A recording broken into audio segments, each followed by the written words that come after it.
Thank you so much for joining 10th Asia-Pacific Water Forum webinar. My name is Yumiko Asayama, Manager of Japan Water Forum, and also the Secretariat of the Asia-Pacific Water Forum. Today, we welcome 4 speakers from Water Integrity Network, Green Climate Fund Independent Integrity Unit, and Infrastructure Transparency Initiative, and discuss the importance of strengthening integrity in water sector to enhance water security in Asia Pacific for their sustainability and also resilience. Today's webinar is 90 minutes webinar, followed by the opening remarks from Mr. Ravi Narayanan, Chair of the APWF. We will have 4 presentations. Each presenter will present 15 minutes presentation. Followed by their presentation, we will organize Q&A session, which is moderated by Mr. Ravi Narayanan. Mr. Ravi Narayanan will firstly ask questions to all speakers based on their presentation, followed by some Q&A between facilitator and also the speaker. We will also respond to the question from audience. So please ask any question to the speaker making use of the Q&A box. We will try to collect the question as much as possible. If time was not accepted to respond to all questions, or the speaker will respond to the question by email after the webinar. So please feel to ask any question to the speakers. Thank you so much for your cooperation. And now I would like to invite Mr. Ravi Narayanan to deliver your opening remarks of today's webinar. Now, Ravi, floor is for yours. Thank you. Well, let me add my greetings and good wishes and thanks to all the participants of this 10th webinar of the Asia Pacific Water Forum in the lead up to the 4th Asia Pacific Water Summit. This is on a very important subject of integrity, which unfortunately is not discussed as much as it should, but is a crucial part of governance. In an earlier webinar, the OECD pointed out that governance was weak without participation and trust. And trust is built by transparency and the ability to extract accountability, which is very much part of the whole process of integrity. Now, as we go forward, if we want to turn integrity as intention to integrity as practice, we will have to look at a number of things, including the process by which increasing amounts of funds that are flowing into the sector, including new types of funding such as the Green Climate Fund, are operated, what the choke points and barriers are, which form the points at which corruption grows, and how we can anticipate and intercept these sources of corruption so that we get a proper system of governance which can earn the trust of people and then help to advance the sustainable development goals. Without further ado, Yumiko's already mentioned the speakers, so I'm just going to mention their names and invite them to take the floor, starting with Barbara Schreiner. But before I do so, let me request all the presenters to kindly stay within your 15 minutes, because if you don't, you cut into the time of the next speaker. And not only that, it's not a very good advertisement for integrity if you're not able to stick to your allotted time. So please stick within your allotted time, make your points forcefully, and we hope to have a terrific debate. And when your turn finishes, instead of coming back to me, please pass it on to the next speaker. So it's Barbara, followed by Ibrahim, followed by Maria, followed by Binayak. And they're going to present, actual practice. So this is not just theoretical waffle. This is going to be tools and techniques and processes that ranging from policy to implementation that help to take the process of integrity forward. So let me first ask Barbara to please take the floor and start the process. Thank you, Barbara. Thank you very much, Ravi. Thank you for this opportunity. Sorry, I hope that everybody can see my screen, yes. And thank you very much for putting me on the spot in terms of integrity and making sure that I get through this in 15 minutes. I will do my absolute best. So let me just start very briefly with a little bit about the Water Integrity Network, which is an organization that is committed to strengthening integrity and improving performance and reducing corruption in the water and sanitation sector, and looking at how that links to the human rights to water and the delivery of SDG 6 in particular. We work with a network of partners at the global, regional, and local level, and we work through advocacy, through research, through capacity development, and as you were saying, Ravi, through tools that actually can be practically used to improve integrity in different levels of organizations. And we're very much focused on that positive thing of actually improving in integrity. And we work with government, with NGOs, with water services providers, and with utilities at the moment across 3 continents. So just as an example of some of the tools that we might be referring to, and I think we'll come back to this later, we have developed and implemented an integrity management toolbox, which can be used with utilities, with regulators, policymakers, large and small water supply systems, through a participatory process that identifies integrity risks and helps to develop a roadmap for actually taking action to reduce those risks and to improve integrity. And we've implemented this, and other partners have, across Latin America, East Africa, and Asia. Another concrete thing that we're doing is we're currently working with the Aqua Rating team to include integrity indicators in the Aqua Rating tool so that utilities can measure themselves on an integrity basis and not just on a more technical basis. But what are we talking about when we're talking about integrity? We talk about it as the use of vested power and resources ethically and honestly for the provision of sustainable and equitable water and sanitation services in the public interest. It's implicit in the human rights obligations, it's explicit in the administrative laws of many countries, and it is operationalized through the principles of transparency, accountability, participation, and anti-corruption, what we call TAPA in the short form.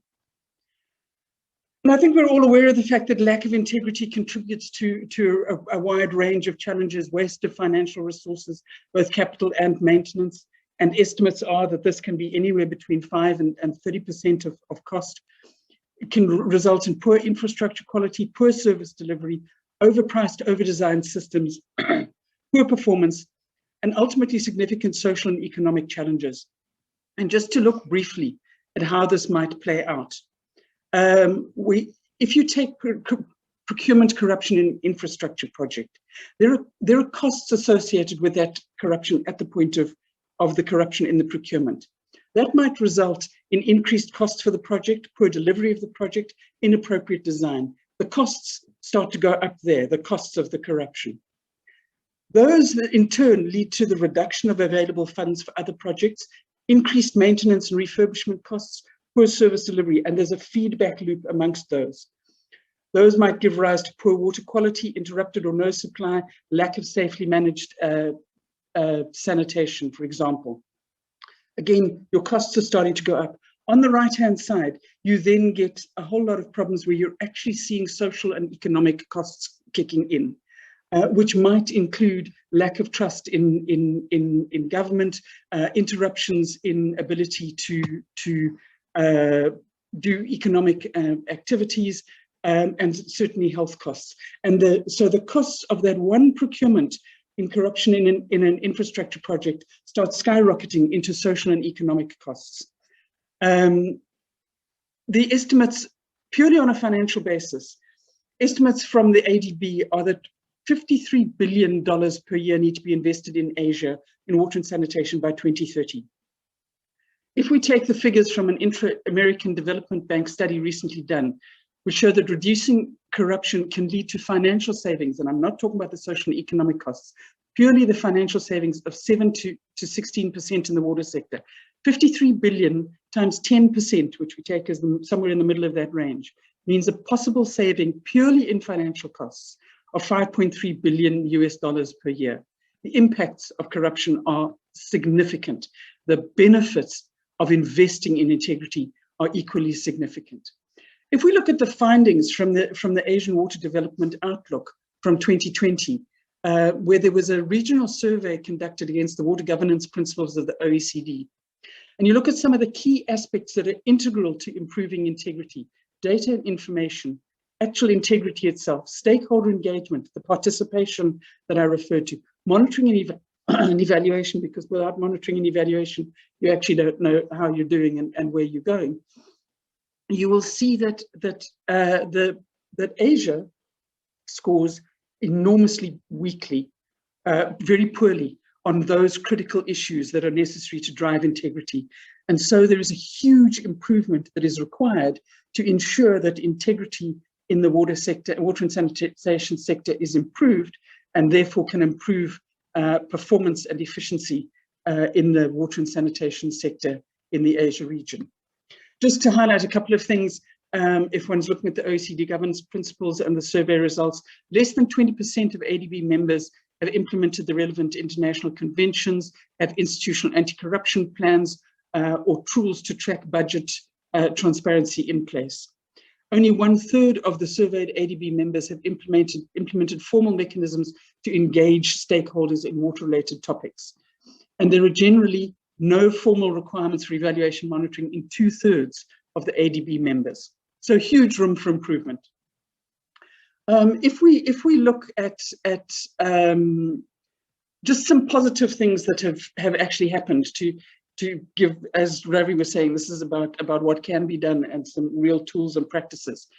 South Cotabato provincial government in the Philippines in 2015 launched something called the South Cotabato Integrity Circle, a multi-stakeholder forum. Multi-stakeholder forums are incredibly important and useful in preventing corruption.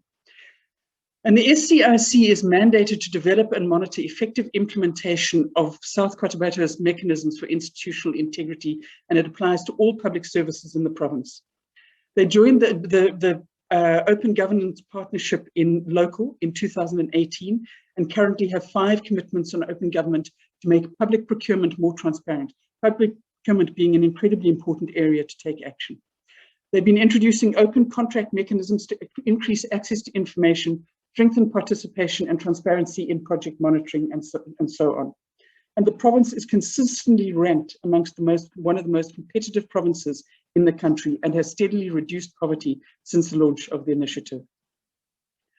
If we look at another one, and this is looking specifically at the issue of gender and how bringing women into the picture can also help. In 2014, the Indonesian Corruption Eradication Commission, KPK, launched a program called Saya Perempuan Anti-Korupsi, and I apologize for my accent. I'm a Woman Against Corruption, abbreviated as SPAC. SPAC recognizes the diverse experiences of women in relation to corruption, and that the experiences of women are often different from the experiences of men.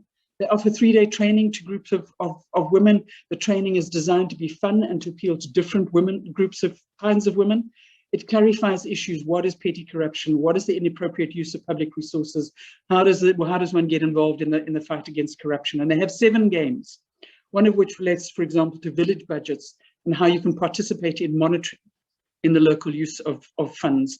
And it reveals how women can be active agents of anti-corruption in their communities and at all levels. A third example is around e-procurement, and I've mentioned that procurement is a very critical area of the battle against corruption. What we find is, despite how important this area is, information is often not easily available. And e-procurement can really support improvements in terms of the access to information. The Open Contracting Partnership promotes e-procurement and a format for data sharing, which is the Open Contracting Data Standards, OCDS, which uses simple data structure, open data publication patterns, and gives guidance on how to improve data collection and quality.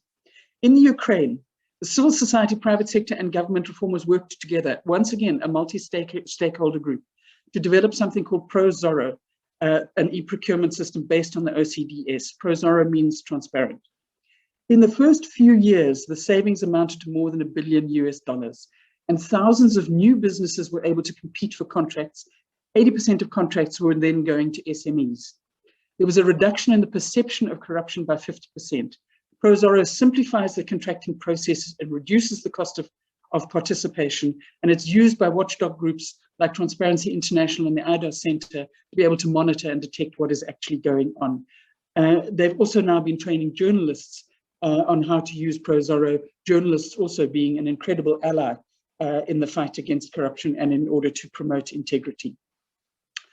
So what have we learned about improving integrity? There is no magic bullet. There's no simple formula that can be applied, but with strong leadership, commitment, building coalitions, using available tools and processes, change can be brought about, even where there is systemic corruption. But it's important that actions are appropriate to the context and based on a risk assessment of the particular context. There is no plug and play. It also requires a change management process. Tackling corruption, improving integrity is not a once-off event, it is a process. Combining top-down and bottom-up processes can be effective, and I come back, multi-stakeholder partnerships can be powerful drivers of change. Civil society and the media have a critical role to play. The voices of women and the youth can also be incredibly powerful in these processes. So just a couple of recommendations then for water sector organizations. Integrity plans at the organizational level can be a very powerful tool to strengthen corporate governance, support a culture of integrity, improve organizational performance, credibility, and creditworthiness. Improved integrity also critically serves to safeguard the most vulnerable from the negative impacts of corruption. Some recommendations for international donors and agencies. Please support and align with local partners for integrity management, building the capacity of stakeholders, including the poor, to participate, monitor, and hold service providers accountable, rather than focusing too much on infrastructure construction without the attached governance and integrity elements to it. And coordinate with other national anti-corruption governmental organizations around training and advocacy and capacity building. And then recommendations for governments. Recognize that integrity measures are a good place to invest because they promote good governance and financial efficiency, leading to quality growth, inclusive, participatory, sustainable, and resilient growth.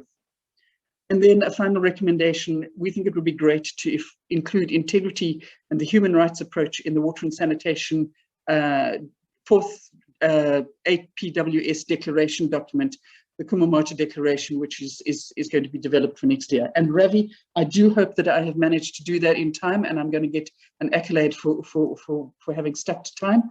And on that note, I then wish to hand over to Ibrahim Pam, who, as has been mentioned, is the head of the Independent Integrity Unit at the Green Climate Fund. Ibrahim, over to you, and let me try to stop sharing now. Many thanks, Barbara. And it's my pleasure to be on this panel. I am pleased to share an overview of the work that we're doing at the Independent Integrity Unit of the Green Climate Fund in building integrity into the operations of the fund, and with specific reference today to the water sector in the Asia Pacific region.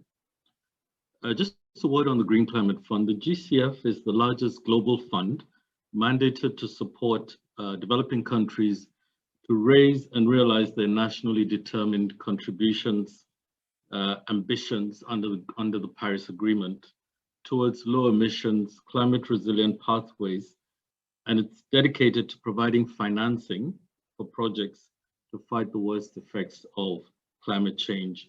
The GCF aspires to provide a 50-50 balance in both mitigation and adaptation.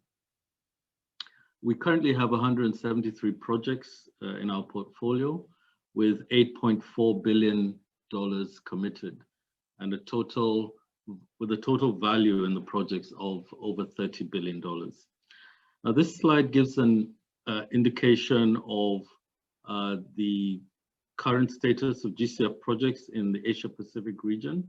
as of May 2021, the 72 projects making up 42% of the GCF portfolio, with a total value of $3.3 billion in the Asia Pacific region, potentially reaching over 273 million beneficiaries.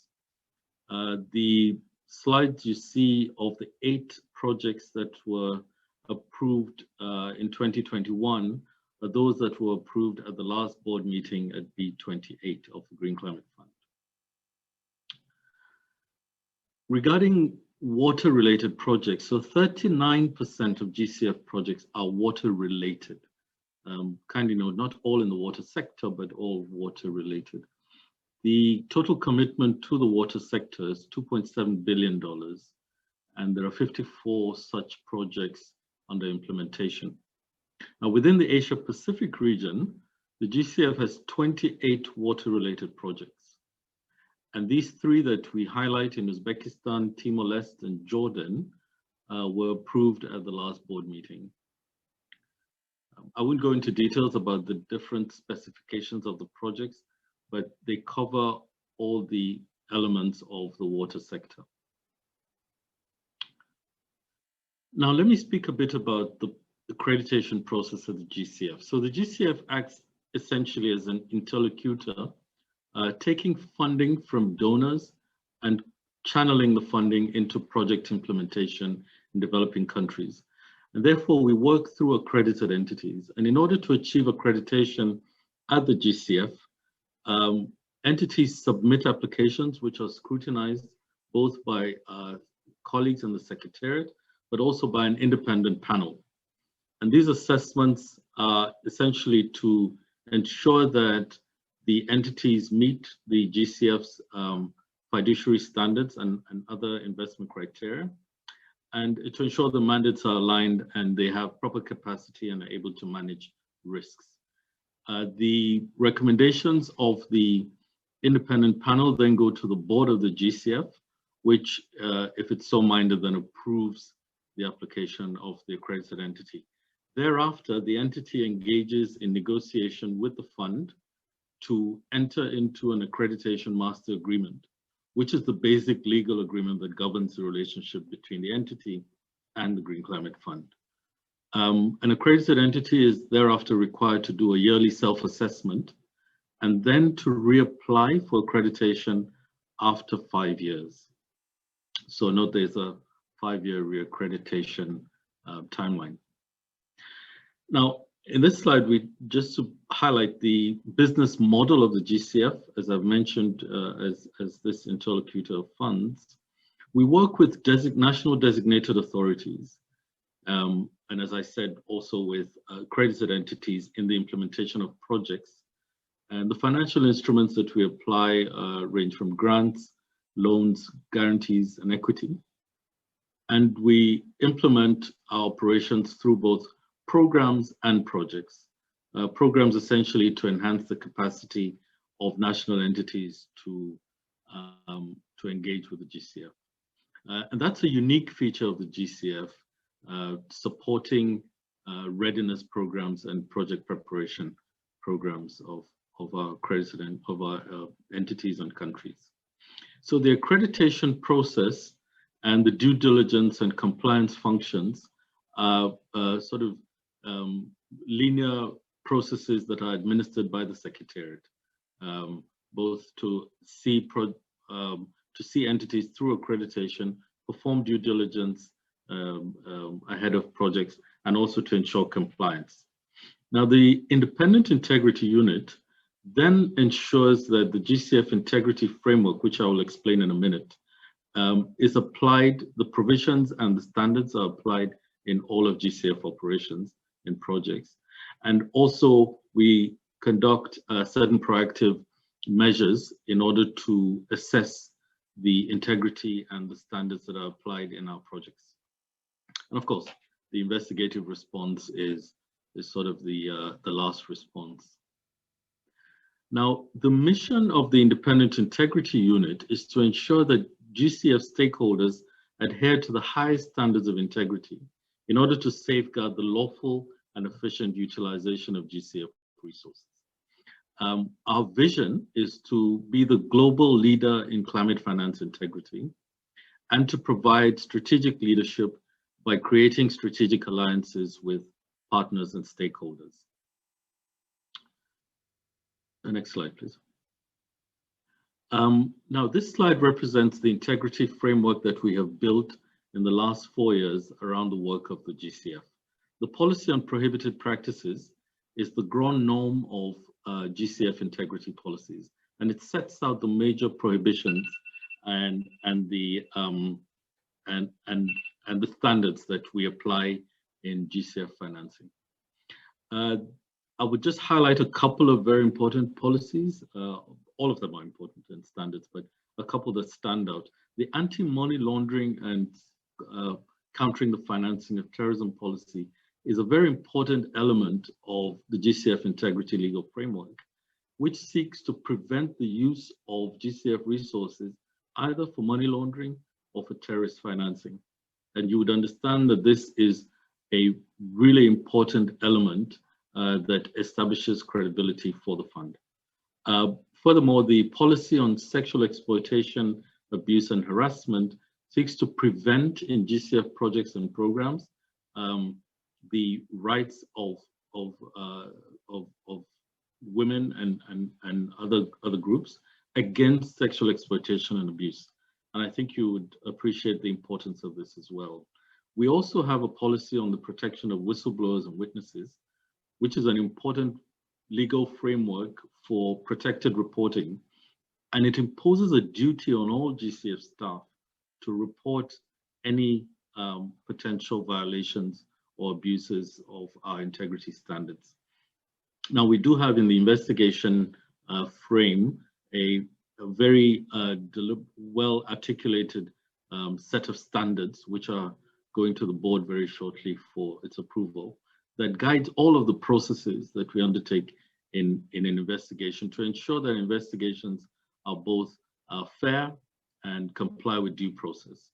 And only last week, the board approved the administrative remedies and exclusions policy, which then provides the framework for sanctioning entities that breach the prohibited practices of the fund.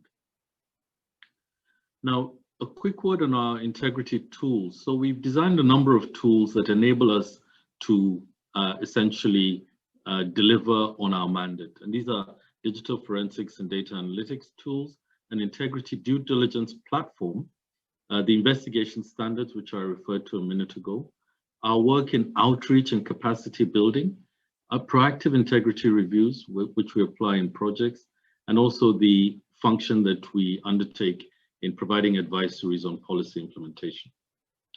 And let me take each one in the short time that I have. So the digital forensics and data analytics function and the integrity due diligence platform, they're based conceptually on the notion that 1 ounce of prevention is worth a pound of cure.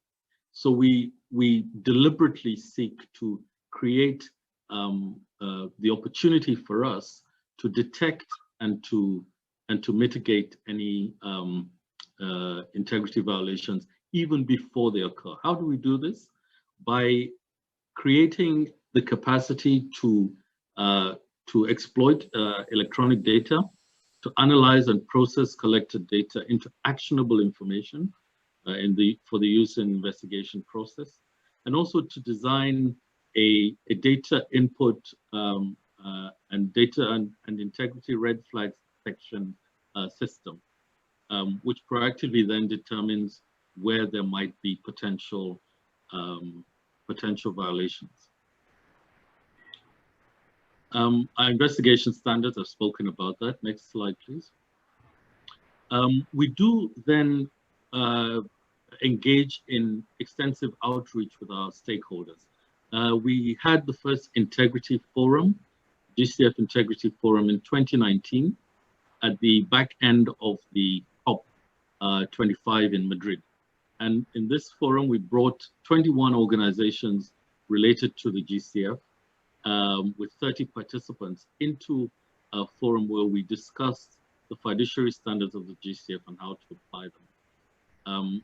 we would do this annually. The pandemic obviously set us back last year, but we have the next one also on the sidelines of COP26 in Glasgow later this year. Now, the Peer-to-Peer Learning Alliance is an innovative platform which was designed by Transparency International and is implemented with the support of partners, including the German Cooperation Agency. And in this forum, we bring together small cluster of GCF partners for shared learning and for developing standards that meet with the GCF requirements. The next slide, please. Our proactive integrity reviews, I've spoken to that. The advisories on policy implementation we provide to the board every year, an advisory on how policies have been implemented, and we also provide on request to stakeholders as they may require. Next slide, please. And this is how we integrate all of our tools in GCF operations, from accreditation through project approval, project implementation, and beyond, using all of these tools at the various points to mainstream and to ensure the active implementation of our integrity standards. Next slide, please. So the key takeaways that I would offer from this presentation is, one, our logo, as I would urge you to remember, is 0% corruption, 100% climate action. And that's the motto by which we conduct our activities at the GCF.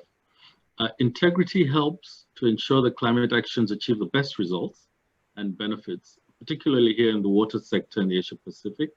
And we note the transformational impact that this has for the people and for the planet. And so we also ensure a comprehensive approach in our integrity policies, from prevention through detection, investigation, and remediation. And we apply all of these innovative tools. Accredited entities, I must stress, are required to comply with GCF fiduciary standards in order to receive project funding. And our partners are more than welcome. We provide as much support as we can from the IIU to build integrity capacities. And I would state as well that we at the integrity unit receive great support from the GCF Secretariat, from the Executive Director, Yannick Lemarek, as well as from the board. And in this way, we're able to deliver on our mandate. And we look to continue to build strategic alliances, and we're more than happy to partner. And as we have created a partnership with the Water Integrity Unit, we look also to creating further partnerships in the water sector for the delivery of our mandate. Thank you. I hope I've kept to the 15 minutes. Apologies for rushing through the presentation at the last point.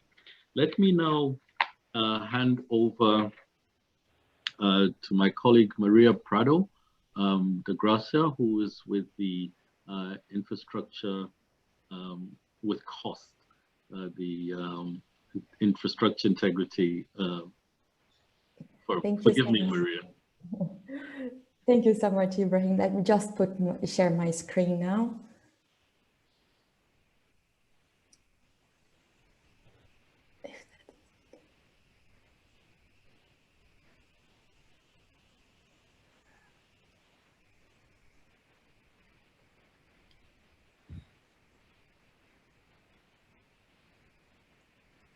Let just me know if it's screen all right now. If you can see my screen, okay. It's fine. It's fine, Maria. Okay, thank you so much for the invitation, particularly to discuss such a important topic as water integrity. So I will look at integrity from the perspective of infrastructure. And particularly, I'm going to be using infrastructure projects that we review under the cost assurance process as really the basis, as the basis and the findings for this presentation. So very quickly, first, I'm just looking to explain to you what cost is and the approach that we adopt. And then the idea is based on the sample of the water projects that is in our database. is to look into the common integrity issues that we have identified. And based on that, based on those common vulnerabilities, those common bottlenecks, the idea is to trying to leverage those. By looking at those, try to leverage so we can use those to drive positive change for the sector. So cost, it is a global multi-stakeholder initiative. We're present in 19 countries and growing. So we really work with governments, construction industry and civil society to improve transparency, accountability and participation in the infrastructure sector. And the way that cost does it is by really supporting procuring entities in the disclosure and in the use of information from construction projects and construction data. And cost also supports also to create more spaces for trust, for collaboration, and for inclusion and giving voice to different stakeholders in the process of delivering infrastructure projects. The idea being that, the end result of it is infrastructure that is more inclusive, that's really meeting people's needs, bigger priorities in countries and regions, and is not leaving anybody behind. Very quickly showing to you here in this slide, it's the key core features that are really supporting the cost approach. And all of those these core features that are really attached to governance values. So we started here the idea of disclosure, which is really connected to the principle of transparency. So the way that cost applies disclosure is by really providing a guidance, providing a template to procuring entities and what information is to be disclosed throughout the project cycle. So it is our standard, it is a cost infrastructure data standard. So we provide this guidance so procuring entities know what information is recommended for disclosure and to put it into the public domain.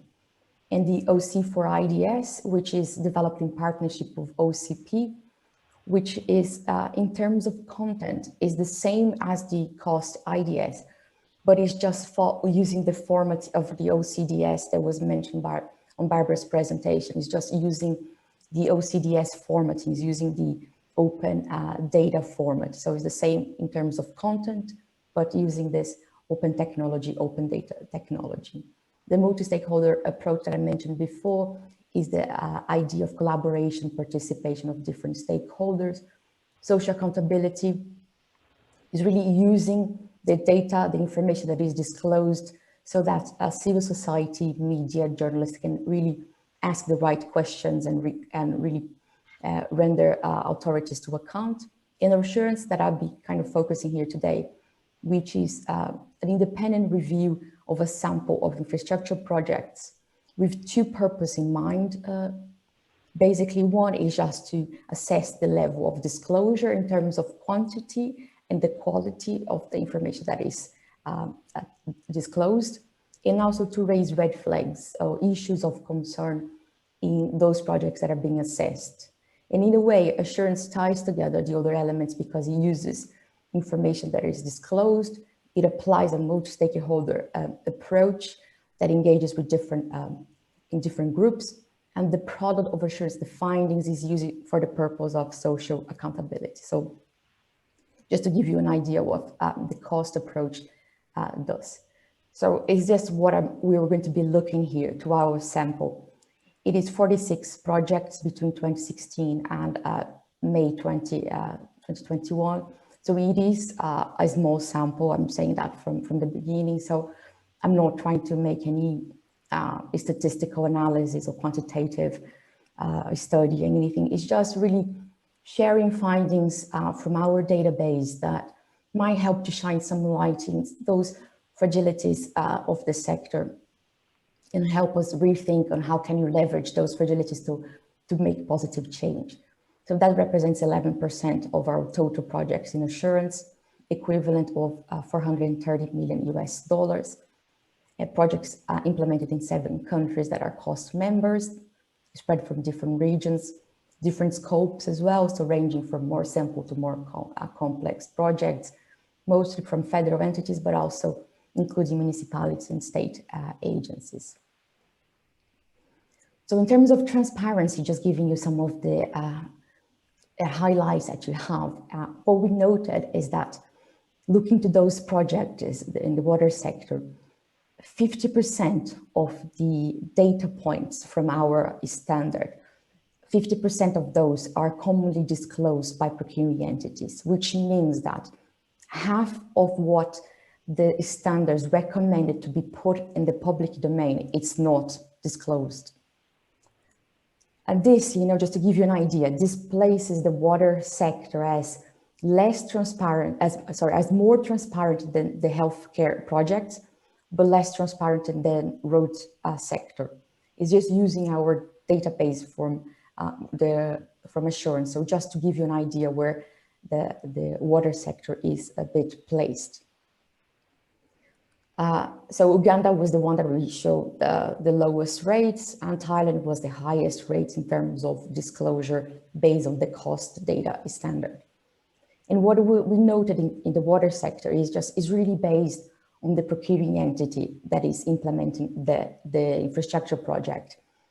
Because it's a sector that is highly fragmented. You have different entities that are implementing, different from the road sector, for example, that you normally have one agency, for example, a road agency just implementing it. And in the water sector, you have different entities, and you see that very clearly in Afghanistan. For example, that you have projects that are implemented by the Ministry of Energy and Water, for example. The level of transparency was really high, so more than 70% of our standard has been found on the data portals in Afghanistan. Whereas if you look at projects implemented by the Ministry of Urban Development or Ministry of Rural Development, for example, this percentage drops to 40%. So it's really up to internal processes, procedures, and practices from procuring entities that seems to be defining the level of transparency found on those projects. And another trend that in this point is not specifically to the water sector, but is a trend that we see in general to infrastructure projects, is that the level of transparency, it declines as the project evolves, which means that when you actually goes to the stages where you're really going to find more red flags, it's really like when you go to implementation stages, where you have issues of delays, you have overruns, and you have more problematic points being raised, that you have more issues in terms of transparency, you have more visibility gaps. And also this was also noted in the water projects. In addition to these issues of transparency, what we also noted in those projects is it's not only about transparency or the 50% that's not there, but it's also the information that is available is really kind of like scattered around in different places. So it's difficult to find it because the information is not systematically disclosed, which means the information is sparse, which creates risks for adequate accountability. So it is issues of transparency and issues really to challenges to find where the information that is available, where it actually is, because it's spread throughout different places, different portals, different websites, for example. Moving more specific to the red flags, there's two different areas where these were mostly found the problematic areas in terms of integrity issues. Planning stages and tender in the infrastructure projects. So planning, they're mostly related to the lack of feasibility studies and inadequate preparation, leading to the need to do more additional works during project implementation. We're looking to the first one. So how the lack of feasibility study relates to integrity issues. So for example, first, if you don't have a feasibility study, means that procuring entities, they are not able to compare different project alternatives. And because of that, it means that by not having this balancing of alternatives, the allocation of public resources might not be the most efficient one, might not be the optimal one. Also, if you don't have feasibility studies, it might open the room for political capture. You might have projects that are selected not based on technical grounds, more on political, personal grounds. You might also even have situations of open the room for tender irregularities as well, because you can have, without those feasibility study creating technical boundaries, you can even a tender proposal might be selected that is overly designed to create, really leading to the famous white elephant projects, for example, leading to costs that are not necessary. And in the other situation about the inadequate preparation, is those additional costs is all leading to issues related to financial integrity of projects, because you have unnecessary costs being added either because you have a scope of work that are not being anticipated and being added unnecessarily, either because it was not being adequately served from the beginning, and creates room for this being after that being included without need. In case of tender, these 3 areas was irregularities, inconsistent and questionable decisions. I'm going to go quickly here because of time, but irregularities, when you see tender rules being breached, for example, if you have emergency procurement being used without being the case, or you have direct assignment of a contract without competition, without really justification for that. Inconsistency, for example, when you have tender rules being changed in the middle of the procedures after, for example, some bidders already being disqualified and without being really being reconsidered to the tender, really creating possibility of favoritism, questionable decision in the same sense when you limit to a certain region for bidders to participate, is really leading to issues that you create this favoritism and leading to questions why this had been put in place, and really putting those gray areas in terms of integrity. Now I'd like to go quickly to 2 projects that I selected, one in Thailand and one in Afghanistan, just to briefly look at review, just to say that when in the water sector, when integrity issues are in question, it's not only about delays, it's not only about overcosts, it's just really, there are way more things at stake. There are social impacts, environmental impacts, there are issues about water availability. So this project in Thailand, it was about reservoir capacity, and it was just to improve also a water storage.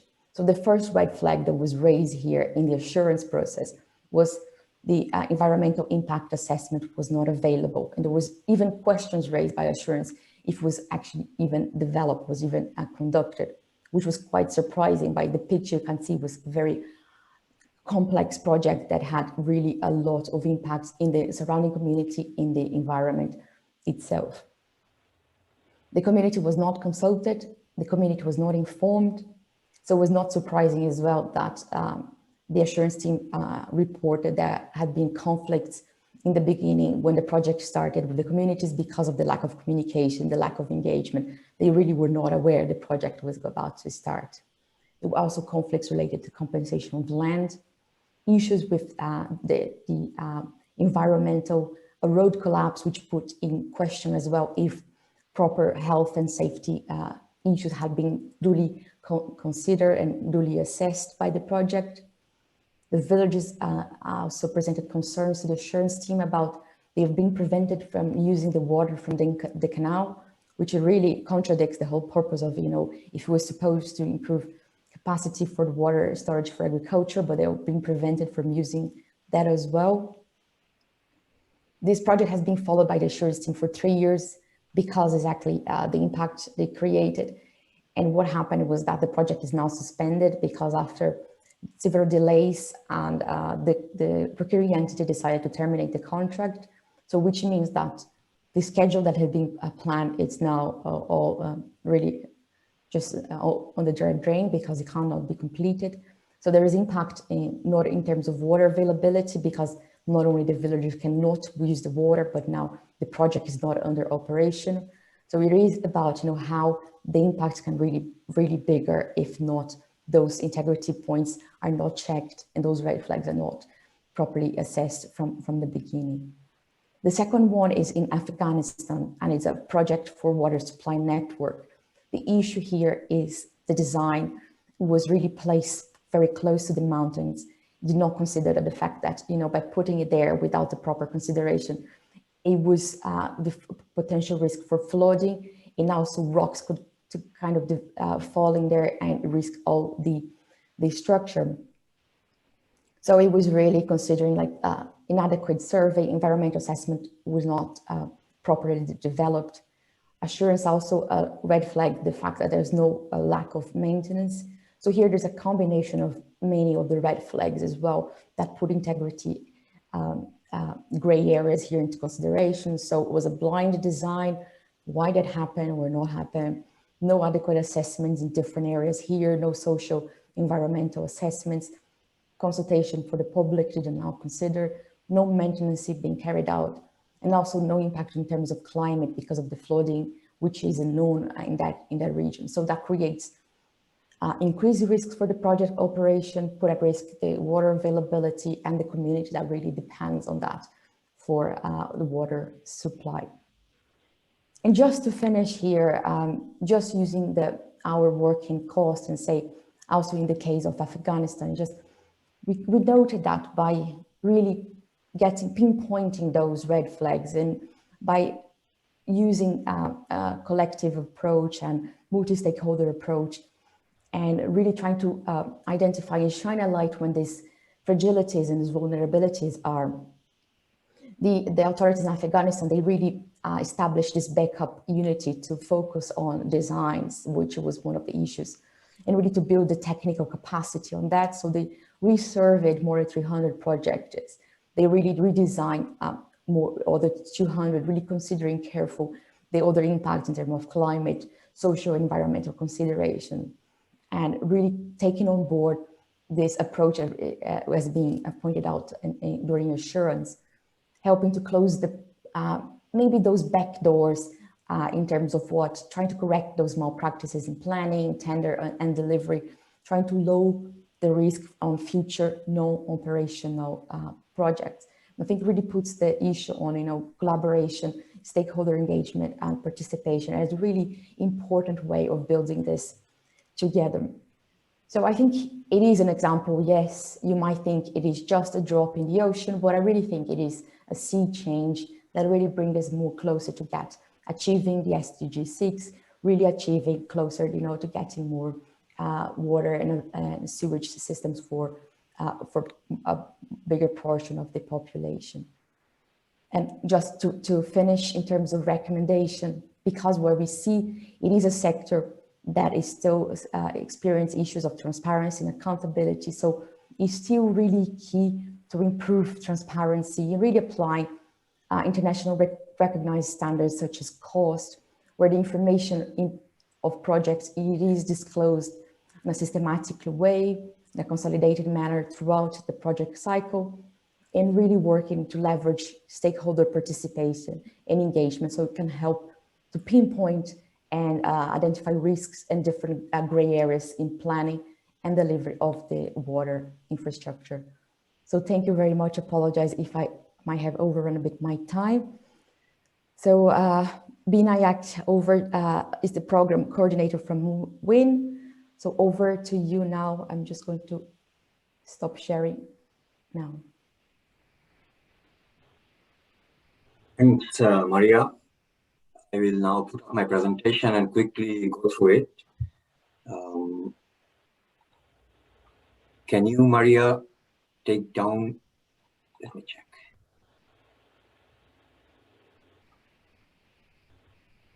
Maria, can you remove your, oh, good. Sorry.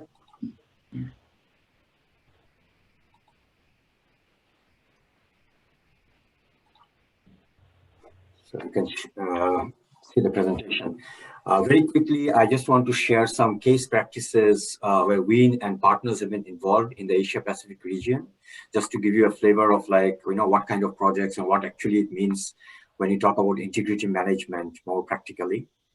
So I will start with Nepal, where we work with Vichas as our key partner. And just to very briefly mention that, when talking about integrity, or let's say a sensitive topic of corruption, when you're working in a country, you have to approach it very differently because it's sensitive and it can obviously lead to different kind of negative outcomes. So in Nepal, for example, we started first by engaging with the government at the highest level, with the ministries, to discuss with them what are the positive aspects of integrity as against corruption. Following that, when they were more on board, we started looking at what are the different options of working. And one is like engaging at a policy level, looking at the different policies and laws. So in Nepal, at that time, because Nepal was going through this decentralization, they are also working on their WASH and IWRM sector plan. And through an engagement of over more than 2 years, we managed to get integrity into the document. However, this document is still to be finalized because of the decentralization. There have been many changes in Nepal.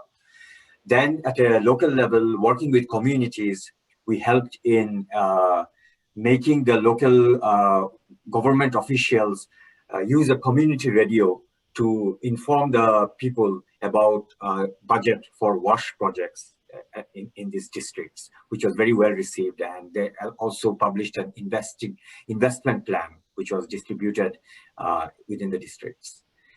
And then another important point is that towards the end of this project, we integrated integrity in the water user master plan, which is the main document which Helvetia's works with in Nepal and then has been adopted by other partners, and at a local level, watershed level, and they're making their IWRM plan. So this is now integrated in their master plan. Quickly, Bangladesh is the second country I want to talk about, which is WIN's focus country. So we have been engaged there for quite some time. We also have a network in Bangladesh called the Bangladesh Water Integrity Network, consisting of more than 15 organizations and individuals who jointly advocate for integrity in the country. And again, in Bangladesh, the initiation, what we started with is like looking at a quick assessment of the water policies and laws from integrity and from transparency, accountability, participation, and anti-corruption perspective, what we call TAPA. And this helped us in aligning the work with the National Integrity Strategy of Bangladesh, which is also very interesting, which was developed in collaboration with the Japanese aid agency in 2012, and Bangladesh is trying to apply this across different sectors. And then at a project level, what I want to mention is what Barbara had mentioned about the integrity management toolbox. We have been working with water utilities in Bangladesh, and the approach is to see how we can strengthen integrity within the systems, how we can help in jointly identifying risks, red flags, and then apply certain tools to, let's say, strengthen the system, improve performance, and it helps in also change management within the organization. So you can see on the slides below where the integrity management toolbox is very briefly explained the process. We have a preparatory phase, we have workshop phase where we identify risks, and we look at developing a roadmap. A roadmap is developed, and then we implement the roadmap. And this is a process which can take a bit of time. What we are now looking forward is like how it can lead to an integrity plan. We started working with Khulna in Bangladesh, and then there was interest because of what we have been doing with Khulna. There were interest from other utilities in Bangladesh, and at the moment we were working with two other utilities, Rajshahi and Chittagong.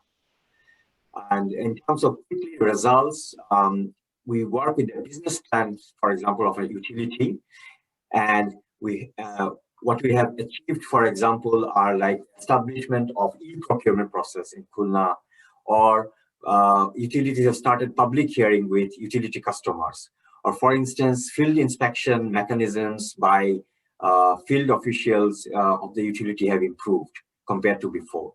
So there are many such examples. We can share later on these details. We also undertake advocacy activities in Bangladesh, where a roundtable on integrity management is undertaken, where the utilities exchange knowledge among each other, but moderated by the media, which makes it open to the public. And also high government officials and ministers also have participated in the 2020 edition. And to mention that we're also working on school wash sanitation, looking at it from more from the gender and inclusion perspective in remote regions which are climate affected in Bangladesh.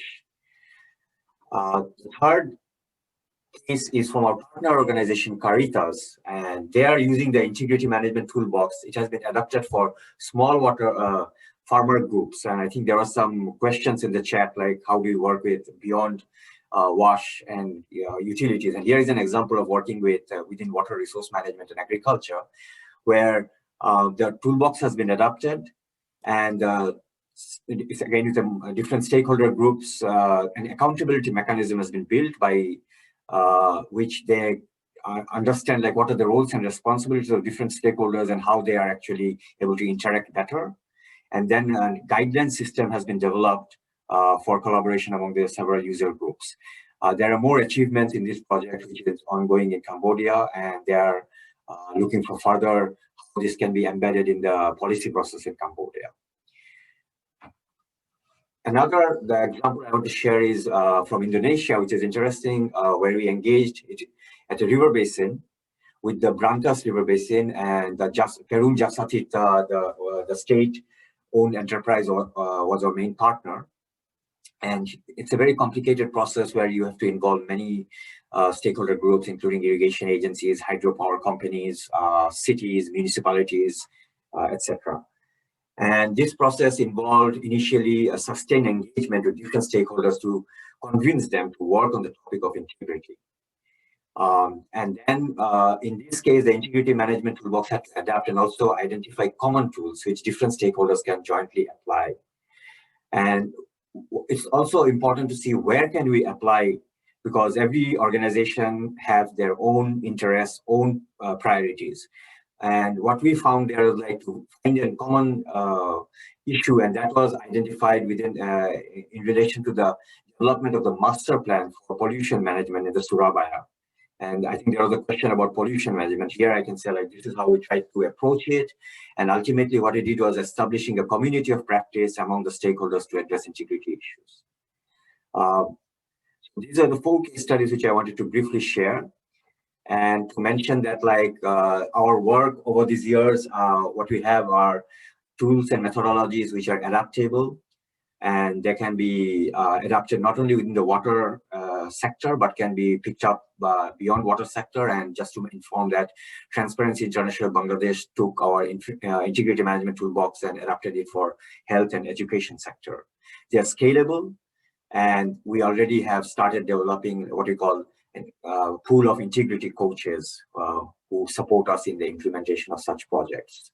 And here is just an example of a publication which covered the case study from Khulna. And lastly, just before I end, I just wanted to share a set of joint statements from the 3 organizations which presented today. What you would like in the Asia Pacific region, we would like to say is like raising the ambition and empowering integrity action. Recognize the indispensable role of integrity in the water sector in achieving impactful climate action, among others. Advocate for collective action towards enhanced integrity for water security. Ensure that current and future investments for water infrastructure and climate projects are appropriately utilized and accounted for. Support knowledge and capacity building in relation to transparency, accountability, participation, and anti-corruption. Apply available and well-established frameworks, tools, and methodologies, some of which were shared today, for assessing integrity risks and strengthening integrity. And commit to ensuring continued support in fulfilling the agenda for sustainable climate finance, which I think should be extended to the water sector also. 0% corruption, 100% climate action. Thank you. I'd like to hand back to Ravi or Yumiko-san. Thank you, Binayak. So Ravi. Yeah, so this has been a fascinating tour de force of 3 organizations with their different experiences in the area of integrity, and it's included structural changes, like a structural issue such as an independent integrity unit, such as in the Global Climate Fund, the issue of transparency of information as in cost, and the issue of application of tools and so on in the case of wind. First of all, I think this is an excellent opportunity for at least these 3 organizations to ensure that it is the basis of a firm partnership between the three of you. Barbara, is that something that you would agree? Because it covers just not water and sanitation, it covers infrastructure, and it covers climate change. It covers a much bigger look at the water sector than just water and sanitation, which is the kind of thing that normally people do. So that's one. The other one is, assuming that we have to make recommendations to political leaders. Let's imagine there is political leaders. What makes a statement compelling rather than just interesting?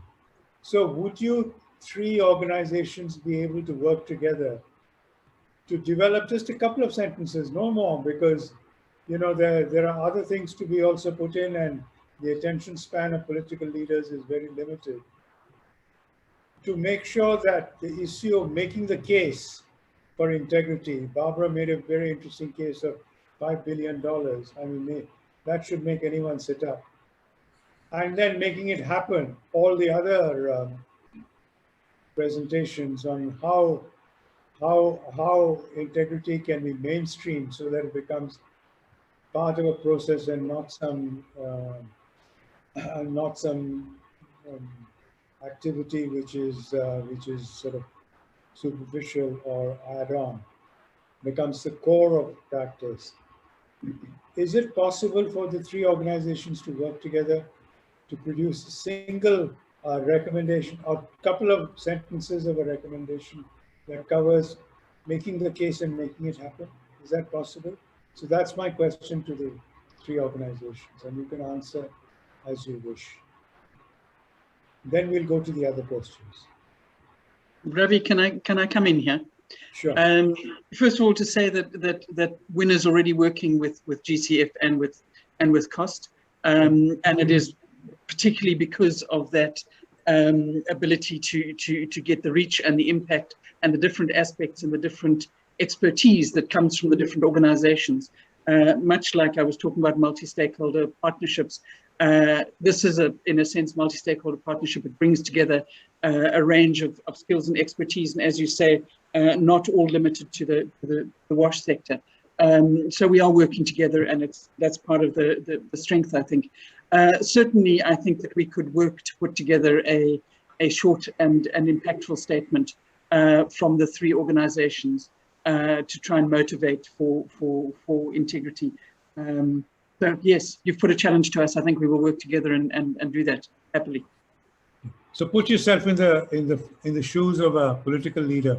What makes me sit up, or give me sleepless nights, or whatever, or makes me sleep properly. So if you can do making the case and making it happen, that will be a huge step forward for us in trying to put it in the statement, in the declaration. So thank you very much. Now I think we'll throw it open to the floor. For those of you who have not been able to get your questions answered in this particular session, do not despair. You can always write in to Yumiko-san, and she will request the presenters, presenting organizations to respond. So your job's not done yet, Barbara, Ibrahim, Maria, and Binayak. Okay. Okay, Yumiko, can we go on to the questions, please, chat box? Yes, thank you, Ravi. And I also thank you for all speakers to deliver your rich content of the presentation. Now, I would like to collect the question from the Q&A box. One question is coming from Lisa. She is asking all of your speaker about what incentive do you use to bring the development broker to enhance water integrity on the ground. And what do you help in triggering change mindset when it comes to these issues if the culture of corruption may be the norm? Thank you for your answer. Gosh, that's a big question. Anyone wants to venture a quick answer because we've got other questions. Yes. Binayak, Maria, Ibrahim. Yeah, I maybe very briefly, as I mentioned, that like approaching the topic is very sensitive and complicated. So we try to let's say work with a narrative which is welcoming in the context of the partner, the country, etc. So I think what is important is to emphasize more on the integrity side, the positive side, to look at what are the benefits that are there, instead of talking about corruption, instead of talking about fraud, which can be negative. That comes later, but first is the preventive side. We should try to focus on that, and we have some examples that I'm definitely sure will be useful to take forward. Thank you, Binayak. Ravi, can I come in here? Yeah, sure, Barbara.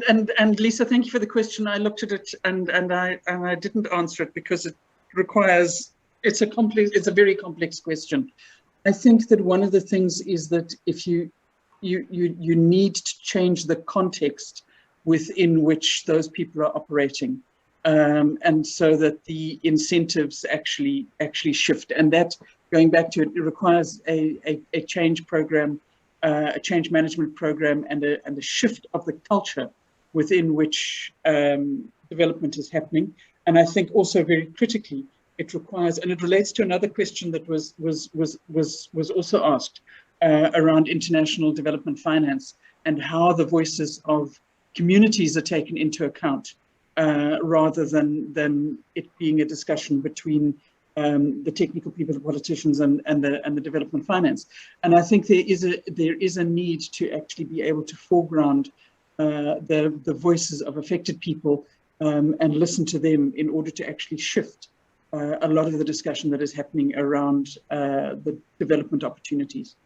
But I'm not suggesting that there's an easy answer. Yeah, just following on that, I think is that what we see in cost work is the same as Binayak just mentioned, you know, just by framing the problem on positive terms, and instead of just using words as you mentioned, as corruption, just trying to use in a different way as a positive narrative. And the assurance work that we try to do is exactly that, you know, trying to flag the problem, the issues, without pointing fingers for anything, and using that was how we can overcome, to trying to drive change in a different way, but even using a collaborative approach, and using it, how can that, you know, by flagging by pointing to the different vulnerabilities, how it can be it can be positive for all the sectors involved. The change, it can be positive because in this case specifically, you know, the infrastructure projects are going to have be more operational for longer, so it has like require less maintenance, so it's going to be creating longer terms, more efficient, longer term effect. So I think it's just framing that in more positive terms. And then what we see is just changing in the behavior of procuring entities, and just as I mentioned in the case of Afghanistan, it really opening the door for other stakeholders to take a seat and also participate on in changing the decision-making processes is how we can see this seed being planted for bigger changes to come later on. But yeah, it's just a longer, it's a baby steps on the way, it's not overnight. Okay. Ibrahim, do you want to add anything? Right, Ravi. I actually wanted to weigh in on the question of the role of political leaderships in enhancing integrity, if I may. I think the GCF itself is a creation of political will by the leaderships of states. And I think that what we require to do as we implement GCF projects is to ensure that we return to the states and to the donors good value for their money. And the way to do this, one of the main avenues of doing this, is to ensure that all of our projects and our programs and our operations are conducted in an accountable and transparent manner. And so it's really important that as we focus on the water sector, which is critical to delivering GCF, the GCF mission, that we're able to assure stakeholders, particularly the providers of financing, that we are able to conduct our operations in an ethical, transparent, and accountable manner. If I may just take a minute to answer a question which was asked in the chat by Flo, I believe, which is really important, on the question of human rights. And I've taken time to answer that in the chat, but if I may just elaborate it here, if I have a minute, is to say that the GCF takes very importantly the whole issue of human rights and its application in our financing.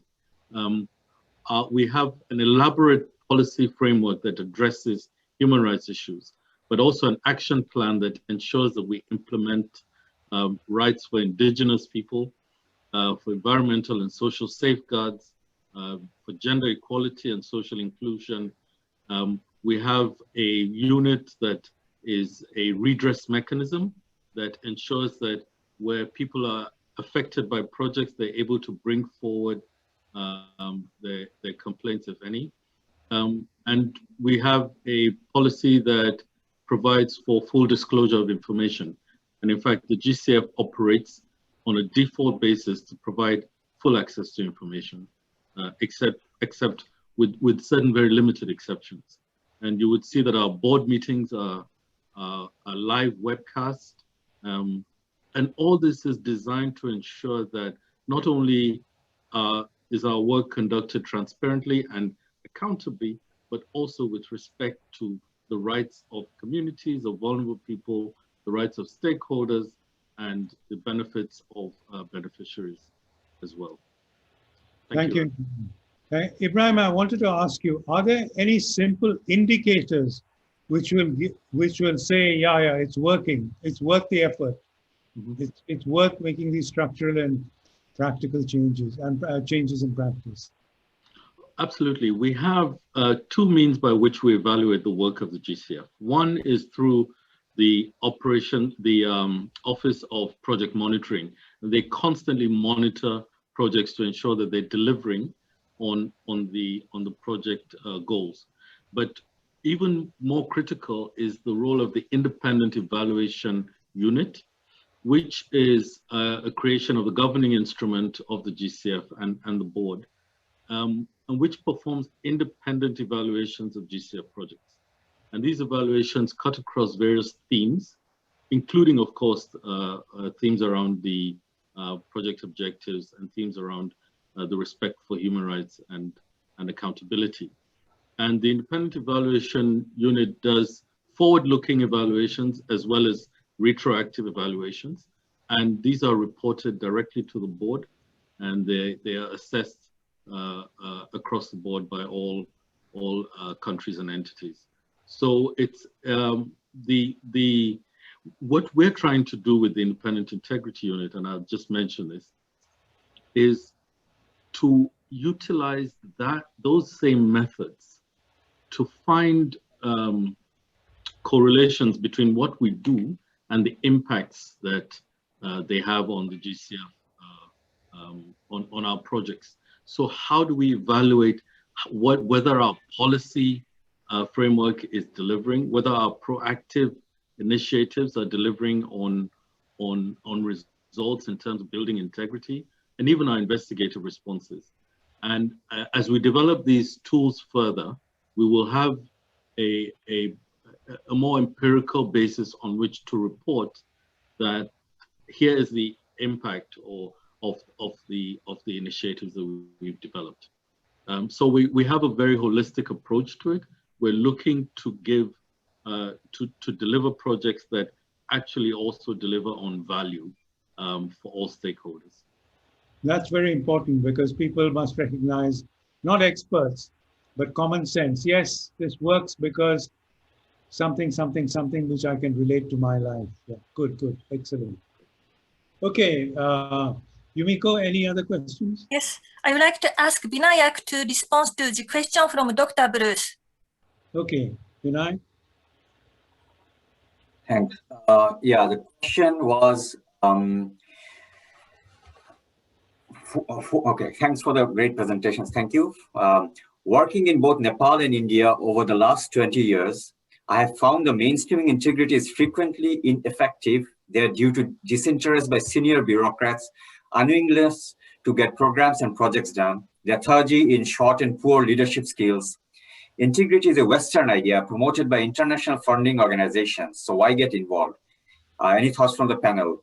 I personally don't see it as a Western idea. I mean, definitely organizations who are picking it up probably have got like based more in the West, but this is a topic, this is an issue that probably concerns everyone, and we all need to collaboratively promote it. Our experiences working in South Asia, I mean, definitely what you are mentioning are the challenges. I mean, you cannot just let it go if their senior bureaucracy is unwilling or lethargic or whatever.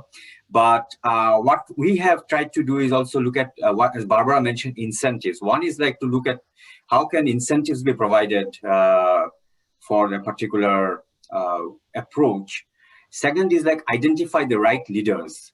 We have identified leaders whom we call champions of integrity. In Nepal, I remember when we worked, we had strong support from one of the joint secretaries who used to be in the Anti-Corruption Commission, and that really helped us. Similarly, in Bangladesh, working with the water utilities, we have now our champion. For example, the managing director of Khulna actually himself participates in providing mentoring on integrity management projects with other utilities. So definitely that's the way I see that we can build, instead of looking at like this approach is applicable in the global south and in other regions. Thanks. I will be happy if others also add something to it. One thing that I wanted to add, is there something that we can think about in terms of communication to the public about the importance of this issue? Are we missing a trick here? Are we not putting it in a language and in a way in which people can say, yeah, this is good. Why doesn't my political representative adopt this? Is there something that we can think about in terms of improving our public communications, either in terms of identifying indicators or expressing them or communicating them in a particular way? Ravi, can I respond here? Yeah, sure. I mean, you know, my sense is that when you talk to people, and no matter whether it's in the global south or the global north or wherever, a lot of people have a very good awareness of what is going on around, that there is corruption prevalent and how it is affecting things. I don't think the challenge is around people knowing that it's there. I think the challenge is around supporting people to understand, A, that it can be tackled, because I think sometimes people go, it's just a factor of the way we live, and it just is. And so I think what is critical is conveying the message that it can be changed, and that there are positive examples of where things have been changed, and how people can actually then go about getting involved in pushing for change. That for me and that is something that WIN tries to do. Obviously, you know, reaching everybody is difficult, but I do think that is the message that one needs to get across, whether it's from the work of GCF or the work of WIN or COST or a number of other organizations. And that was why I tried to highlight some case studies, because actually there's been a lot of very good work that has been done in actually tackling this. Quite often, reflecting on what Binayak was saying as well, quite often what you see is really some quite remarkable stuff driven by a champion who has seized upon the issue and has gone, not on my watch, and then leads a process that can result in some significant change. But my sense is that is how one could go about the communication of this, that it's around the communication of the action that can be taken, not just around how bad corruption is, but guys, we can make a difference, and people are making a difference. Yeah, positive messaging rather than woe is me, right? Yeah, okay. Maria, did you want to say something? Yes, I think one point just to be made is about the power of technology today, because we can't see one point that we we're saying about the new data points and new data standards. And is that we have now all the data analytics that was mentioned also in the presentation from Ibrahim, and we see that in cost as well.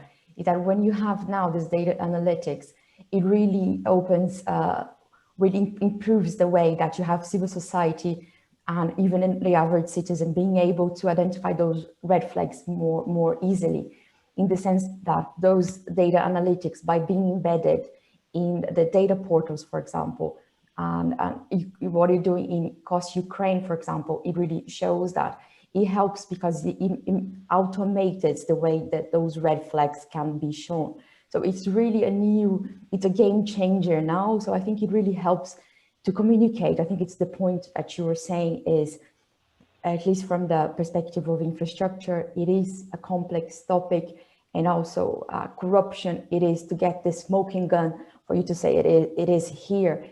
It's sometimes difficult for you to have the clarity on that. So I think with the advance of technology in our favor is something that we're taking advantage on that. And we're working on really to get more data points specific for the water sector, and to get this use of open data standards. So we automated those red flags to make it easier for media. It was mentioned before, so you have civil society and other organizations, academia really looking into that and getting a new, really strengthening how you can identify those red flags, and really asking the question, really asking the right questions and saying, okay, why this project was located in here, why it was missing the environmental assessment here. So I think it just creates an additional push for another drive for change with this new wave of data and analytics. And I think we see that in the climate side that was mentioned by Ibrahim, in winds, in their own perspective, and from cost as well. Thank you very much, Maria. Now we're coming to the end of the session, 90 minutes, fascinating discussions and conversations.